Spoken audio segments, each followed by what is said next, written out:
I'm Aaron, the owner of Brisbane Yamaha. I was just walking past the detailing bay and I've seen this. Have a look.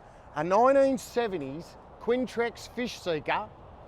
It was the owner's grandpa, so you're emotionally attached to it, and have a look what he's done. I tell you, I always say there's no such thing as a classic boat, there's just old shitters. But this thing, really, they've put some work into it. Have a look. He's put an anchor winch at the front. He's put a console in it because the fish seeker was just had Swartz seats. He's put an awesome little fish box in it, console, and he's wiring it up. Live bait tank with a window in it. Huge amounts of fishing, all new floors in it, with a brand new F70 on it. Have a look at that. What a classic boat. The boys just took it out for a water test, hydraulic steer. It's got the big good sounder in it.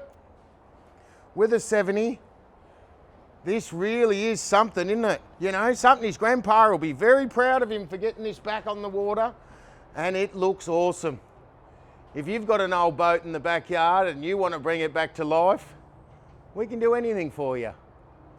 Call the team, Brisbane Yamaha, 3888 1727, and I'll see you in a classic boat.